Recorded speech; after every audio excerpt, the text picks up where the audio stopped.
والصلاة والسلام على رسوله الكريم.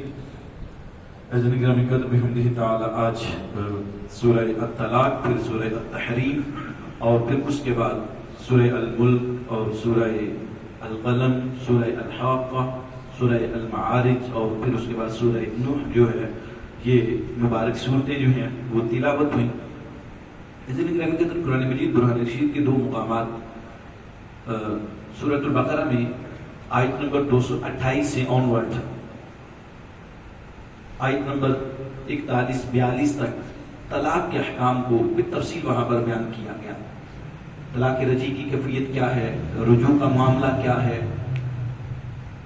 وہاں پر نان و نفقہ اگر طلاق کی صورت میں بچے ہوں پھر نان و نفقہ کی کیفیت کیا ہے، ان چیزوں کو بیان کیا. پھر اس کے بعد سب سے زیادہ تفصیل میں سورہ الطلاق کے اندر طلاق کے احکام جو ہیں ان کو بیان کیا گیا.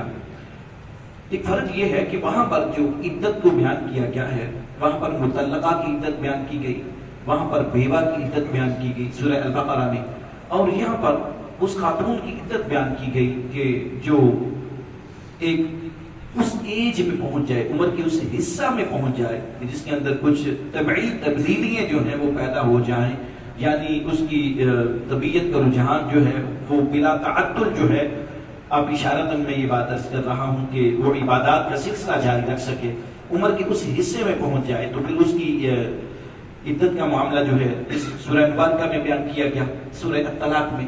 اس کے شروع کے لفظوں میں کچھ ایک لفظ آپ کے سامنے عرض کرنا چاہتا ہوں. یا ایھا النبی اذا طلقتم النساء فطلقوهن لعدتهن واحصوا العدة. اے نبی، ظاہری طور پر اب آپ اس کا ترجمہ کریں گے تو ترجمہ یہ بنتا ہے کہ اے نبی جب تم عورتوں کو طلاق دو تو ان کو طلاق دیتے ہوئے پھر ان کی عدت کا معاملہ جو ہے اس کا شمار جو ہے اس کو کیا جائے. بالاتفاق تمام مفسرین نے یہاں پر لکھا کہ یہاں پر مراد یہ ہے کہ اے حبیب، اے نبی، جب آپ کی امت طلاق دینا چاہے، نبی طلاق نہیں دیتا. حضور سید عالم صلی اللہ علیہ وآلہ وسلم نے کسی زوجہ محترمہ کو، کسی اما جان، کسی ام المومنین کو طلاق دی نہیں، کسی کو طلاق نہیں دی. مطلب کیا کہ یہاں پر معاملہ تعلیم امت کا معاملہ ہے. عزیزان گرامی کا کسی سورہ مبارکہ میں آگے آیت نمبر 200 کی طرف میں آیت نمبر 2 میں ایک اشارہ ہے، اس کی بات کرنا چاہتا ہوں کہ فرمایا وَأَشْهِدُوا ذَوَيْ عَدْلٍ مِنْكُمْ وَأَقِیمُوا الشَّهَادَةَ لِلَّهِ، کہ گواہ بنا لو اپنے میں سے دو عادل گواہ اور اس پر اللہ تعالیٰ کے لیے گواہی قائم کرو. طلاق دیتے ہوئے گواہی قائم کرو. ہم جو حنفی اسکول آف تھاٹ کے فالوورز لوگ ہیں، ہم یہ کہتے ہیں کہ طلاق کے لیے یہاں پر یہ جو گواہ بنانے کا معاملہ ہے یہ واجب کے لیے نہیں ہے، وجوب کے لیے نہیں ہے، یہ مستحب کے لیے ہے. یہ کس کے لیے ہے؟ مستحب کے لیے ہے. کر لیں تو بہت بہتر ہے، اگر نہیں کریں گے تو پھر بھی طلاق منعقد ہو جائے گی. اس کی مثال لیجیے. ہمارا یہ نظریہ ہے، میں اسی پہ رہنا چاہتا ہوں، بات کو آگے بڑھاتے ہیں. اس کی مثال لے لیجیے. قرآن پاک میں سورۃ البقرہ میں یہ جہاں پر بات ہوئی کہ جب تم کسی کے ساتھ لین دین کرو، بالخصوص قرض کا معاملہ کرو، تو وہاں پر تم کیا کرو؟ دو گواہ بنا لو. وَأَشْهِدُوا إِذَا تَبَايَعْتُمْ، جب تم خرید و فروخت کرنے لگو تو دو گواہ بنا لو. اگر آپ خرید و فروخت کریں اور دو گواہ نہ بنائیں، خرید و فروخت تو جائز ہو جائے گی کہ نہیں ہو جائے گی؟ ہو جائے گی. بڑی سمپل سی بات ہے. آپ 1 روپے کی چیز سے لے کر 1 لاکھ روپے کی چیز کا کاروبار کرتے ہیں، روٹین میں کتنے گواہ بناتے ہیں آپ؟ نہیں بناتے. مثال ہے نا جی. قرآن کریم میں وہاں پر جو حکم ہے وہاں پر بھی استحباب کا حکم ہے اور یہاں پر بھی استحباب کا حکم ہے. میں گہرائی میں نہیں جانا چاہتا، صرف مسئلہ سمجھانا چاہتا ہوں کہ طلاق کے لیے جو گواہوں کے بنانے کا معاملہ ہے، جو گواہ قائم کرنے کا معاملہ ہے، وہ مستحب کے لیے ہے، واجب نہیں ہے. اور پھر عزیزان گرامی قدر اسی مبارک صورت میں میرے اور آپ کے دلوں کی دھڑس بندھانے کے لیے مالک نے بڑا خوبصورت فلسفہ بیان کیا. وَمَن يَتَّقِ اللَّهَ يَجْعَلْ لَهُ مَخْرَجًا، فرمایا جو اللہ سے ڈرے گا اللہ اس کے لیے اسباب بنا دے گا.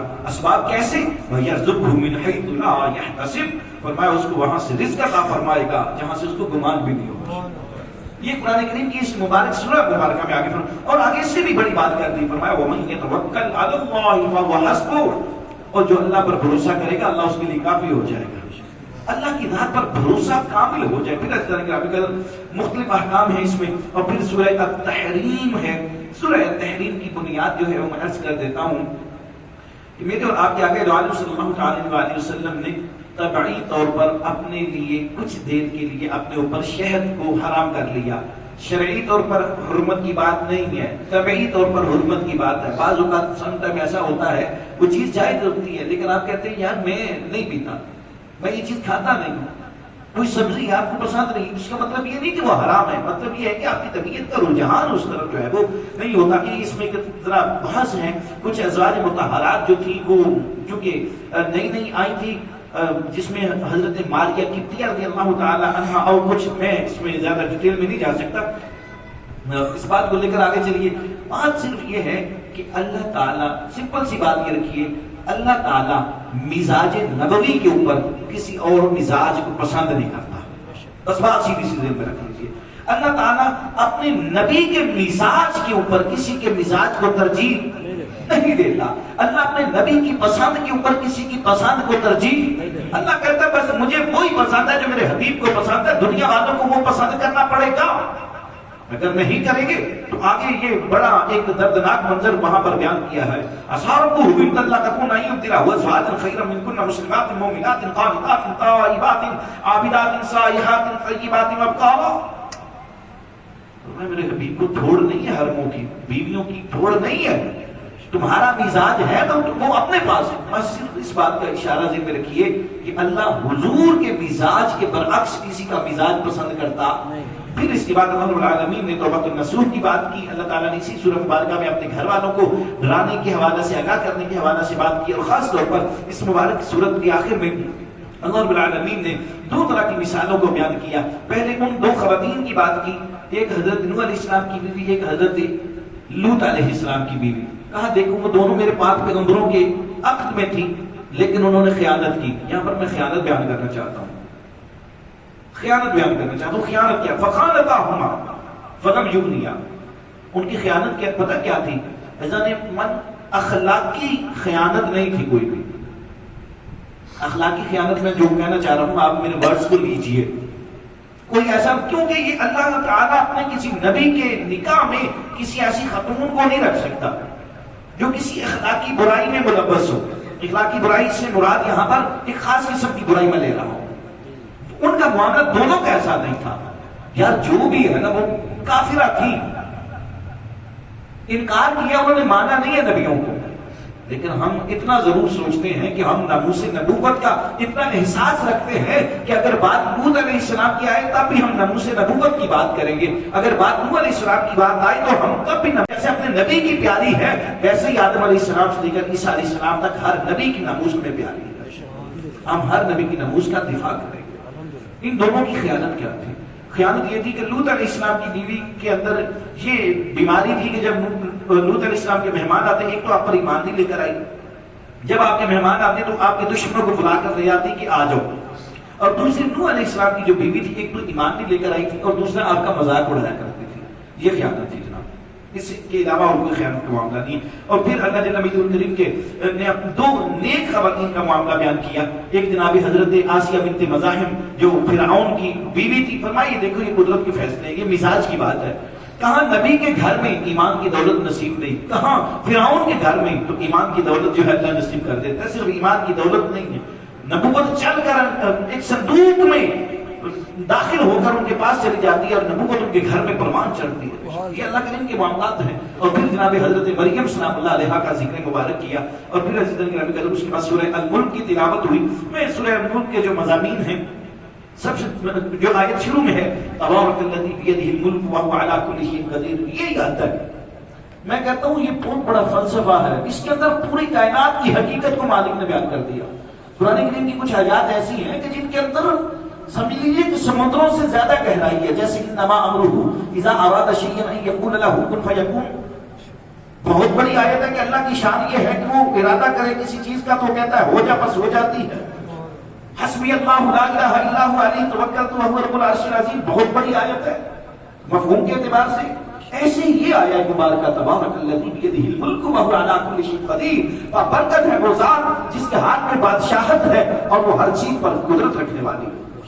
اس آیت کے اندر ہر چیز کو بیان کر کے رکھ دیا، بادشاہت کو بیان کر کے قبضہ اختیار یہ کلی جو ہے وہ مالک کے پاس ہے۔ اور پھر آگے رب العالمین نے مختلف صفات کا اظہار کیا اپنا، الذی خلق الموت والحیات لیبلوکم ایکم احسن عملا وہو العزیز الغفور، وہی ذات ہے جس نے موت اور زندگی کو بنایا تاکہ ظاہر کرے تم میں سے اچھے عمل والا کون سا ہے، کون شخص ہے، وہو العزیز الغفور، اور وہ غالب ہے، وہ بخشش عطا کرنے والا ہے۔ اس طرح اللہ العالمین کی صفات کا ذکر ہوا۔ اس لیے سورہ ملک کے حوالے سے میں بس برکت کے لیے کچھ احادیث پڑھ دیتا ہوں ترغیب کے لیے، تاکہ آپ کے دلوں میں اس کی رغبت جو ہے وہ پیدا ہو۔ ایک حدیث پہلی جو ہے اس کو امام ترمذی نے نقل کیا، اس کا میں ٹیکسٹ پڑھنا چاہتا ہوں۔ حضرت ابن عباس رضی اللہ تعالیٰ عنہ سے مروی ہے، قال ضرب بعض اصحاب النبی صلی اللہ تعالیٰ علیہ وسلم خباءہ علی قبر، کہ حضور کی ایک صحابی نے اپنا خیمہ ایک قبر پر نصب کیا، وَهُوَ لَا يَحْسِبُهُ أَنَّهُ قَبْرٌ، اور اس صحابی کو یہ نہیں پتا تھا کہ نیچے قبر ہے، یعنی نشان جو ہے وہ محو ہو گیا تھا۔ فَإِذَا قَبْرُ إِنسَانٍ، بس اچانک انہوں نے سنا يَقْرَأُ سُورَةَ الْمُلْكِ حَتَّى خَتَمَهَا فَأَتَى النَّبِيَّ صلی اللہ تعالی علیہ وسلم، انہوں نے سنا کہ کوئی آدمی سورہ ملک جو ہے وہ پڑھ رہا ہے یہاں تک کہ اس نے سورۃ ملک کو ختم کیا، تو وہ حضور کی بارگاہ میں صحابی حاضر ہوئے، اخبرہ فقال رسول اللہ صلی اللہ علیہ وسلم، اس نے عرض کی صحابی نے، ایک روایت میں یہ ہے کہ انہوں نے کہا یا رسول اللہ ساری رات کو سورہ ملک کی تلاوت کی آواز آتی رہی، اس روایت میں یہ ہے کہ یا رسول اللہ میں نے وہاں پر کسی کو پڑھتے ہوئے دیکھا نہیں ہے، کوئی نظر نہیں آیا، میں نے بڑا تلاش کیا لیکن آواز آ رہی تھی۔ تو حضور صلی اللہ علیہ وسلم ارشاد فرماتے ہیں کہ آپ نے ارشاد فرمایا ہی المانیۃ ہی المنجیۃ تنجیہ من عذاب القبر، کہا کہ یہ جو ہے عذاب قبر کو روکنے والی بھی ہے سورہ ملک، اور عذاب قبر سے نجات دینے والی بھی ہے۔ مستدرک حاکم کے حوالہ سے یہ ہے کہ اگر نبی صلی اللہ علیہ وسلم نے فرمایا کہ وہاں پر جس شخص کی قبر تھی اس کا روزانہ معمول تھا کہ وہ عشاء کی نماز کے بعد جو ہے سورہ ملک کی تلاوت کیا کرتا تھا۔ اللہ کو اس کی یہ ادا اتنی پسند آئی، قیامت تک اللہ تعالیٰ نے اس کی قبر کے اوپر فرشتہ مقرر کر دیا ہے جو روزانہ عشاء کے بعد سورہ ملک کی تلاوت کرتا ہے۔ کمال ہے نبی کی قبر۔ اگلی روایت سنیے، اس لیے میں نے کہا کہ میں یہ عرض کر رہا ہوں، عن ابي هريره قال قال رسول الله صلى الله عليه وسلم ان سوره من كتاب الله ما هي الا 30 ايه شفعت لرجل حتى غفر له۔ حضرت ابو ہریرہ کہتے ہیں کہ حضور نے ارشاد فرمایا کہ قرآن کریم کی یہ 30 آیات ایسی ہیں کہ جس آدمی نے ان کو پڑھنے کا معمول بنا لیا اس کی بخشش جو ہے وہ یقینی ہو جائے۔ اس سورہ مبارکہ کے اندر آگے صلی اللہ علیہ وسلم نے، اور پھر آگے یہ بہت ساری اس کی فضیلتیں عزیزان گرامی کے اندر اور بھی یہاں تک بیان کی جاتی ہیں۔ اللہ اکبر، ایک اور میں روایت پڑھ دیتا ہوں۔ اگر نبی صلی اللہ علیہ وسلم فرماتے ہیں لَوَدَدْتُ أَنَّهَا فِي قَلْبِ كُلِّ إِنسَانٍ مِّنْ أُمَّتِي، سرکار فرماتے ہیں میرا جی یہ چاہتا ہے میرے ہر امتی کو یہ سورہ ملک زبانی یاد ہو۔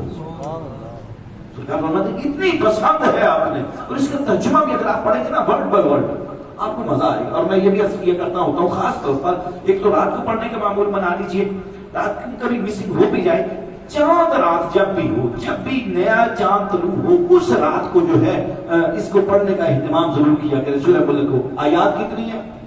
30۔ کتنی آیات ہیں؟ 30۔ اور مہینے کے دن قمری مہینے کے زیادہ سے زیادہ کتنے ہوتے ہیں؟ 30۔ زیادہ سے زیادہ کتنے ہوتے ہیں؟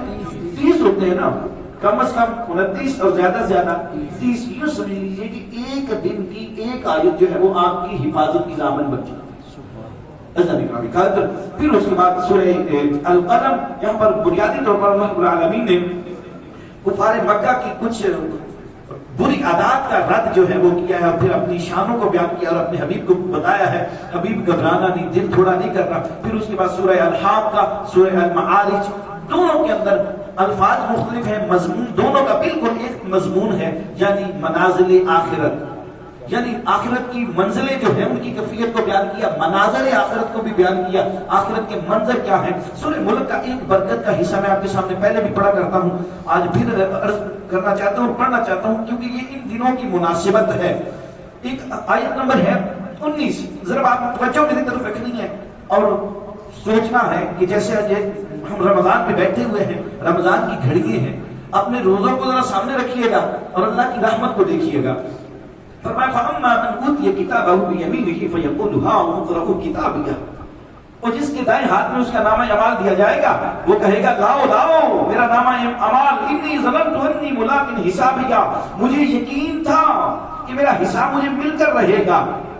مثال سمجھیے، جس نے محنت اچھی کی ہو، ایگزام میں اچھے طریقے سے پیپر دیے ہوں، اس کو انتظار ہوتا ہے یار کب رزلٹ آئے کب رزلٹ آئے. اس کو انتظار، کیونکہ اس کو پتا ہے کہ میرا بیسٹ سے بیسٹ آنا ہے، میں اچھے سے اچھا میں کر چکا ہوں، مجھے اس کا ریوارڈ ملنا ہے. وہ تو کہے گا کہ ہاں ہاں آئے نا میرا رزلٹ. اور اسی طرح اللہ رب العالمین فرماتے ہیں جو اہل جنت جو ہے جب ان کے دائیں ہاتھ میں ان کا نامہ اعمال دیا جائے گا وہ کہیں گے ہاں لاؤ ہم دیکھتے ہیں پڑھتے ہیں اس کو. اور جب وہ اس کو پڑھیں گے تو اللہ رب العالمین فرماتے ہیں فَهُوَ فِي عِيشَةٍ رَاضِيَةٍ، وہ بہت بڑی خوشی میں ہوں گے، عیش میں ہوں گے. فِي جَنَّةٍ عَالِيَةٍ، بلند و بالا باغات میں ہوں گے. قُطُوفُهَا دَانِيَةٌ، جس میں طرح طرح کے برتن جو ہیں وہ ہوں گے جن کا تصور انسانی سوچ کر نہیں سکتی. اللہ رب العالمین فرماتے ہیں یہاں پر کہا کہ یہ جو انعامات ہے نا، یہ جنت عالیہ قطوف دانیہ، یہ جو ہم تمہیں دے رہے ہیں پتہ کیوں دے رہے ہیں؟ کلوا واشربوا ہنیئا بما بالغیب لهم مغفرۃ واجر کبیر. بے شک وہ لوگ جو اپنے رب سے ان دیکھے ڈرتے ہیں ان کے لیے بہت بڑا اجر ہے. ان دیکھے ڈرنے کی سب سے بڑی مثال میں یہ سمجھتا ہوں روزہ ہے. آپ بند کمرے میں ہیں، پانی موجود ہے، کھانا موجود ہے، لیکن آپ سوچتے بھی نہیں ہیں. آپ کہتے ہیں مجھے تو اس کی سمیل بھی، روزے کی حالت میں کھانے کی سمیل بھی نہیں چاہیے. بند غسل خانے کے اندر ہے، وضو کرنے گئے ہیں، غسل کرنے گئے ہیں، پانی کی سہولت موجود ہے، پی سکتے ہیں، لیکن آپ تو کلی بھی بڑی احتیاط سے کرتے ہیں یار نہ کہیں حلق کی طرف پانی نہ چلا جائے. یہ ہے اللہ تعالیٰ سے بالغیب کے ساتھ ڈرنا. یہاں پر فرمایا اللہ رب العالمین فرمایا کہ یہ جنت عالیہ قطوف دانیہ کی نعمتیں جو ہیں ہم تمہارے روزوں کے سبب تمہیں عطا کر رہے ہیں. اور دوسری کیفیت بھی بیان کر دی وَأَمَّا مَنْ أُوتِيَ كِتَابَهُ بِشِمَالِهِ فَيَقُولُ يَا لَيْتَنِي لَمْ أُوتَ كِتَابِيَهْ، جس کا نامہ اعمال اس کے بائیں ہاتھ میں دیا جائے گا وہ کہے گا ہائے افسوس، اور مجھے یہ نہ ہی دیا جاتا تو بہتر. ظاہر ہے جس نے امتحانات میں کچھ نہ کیا وہ کہے گا یا اللہ جھوٹ ہو کے رزلٹ نہ آئے، لیکن باہر چیزیں کچھ ہو کر رہتی ہیں. پھر آگے تفصیل کے ساتھ اللہ رب العالمین نے ان چیزوں کو بیان کیا. آخر میں سورہ نوح کا معاملہ جو ہے اب سب باقی ان چیزوں سے کہ نوح علیہ السلام کی کیفیت کو بیان کیا گیا، ان کے معاملات کو بیان کیا گیا، ان کے قوم کے ساتھ ان کے جو رویے تھے ان کو بیان کیا گیا. اس سے کل انشاءاللہ الرحمن اس سے ریلیٹڈ ہم بات کو شروع کریں گے. اللہ جل مجدہ کریم کی بارگاہ میں دعا ہے کہ اللہ رب العالمین ہم سب کو قرآن فہمی کی دولت جو ہے اس سے ہمارے سینوں کو منور فرمائے. آمین. وآخر دعوانا الحمدللہ رب العالمین.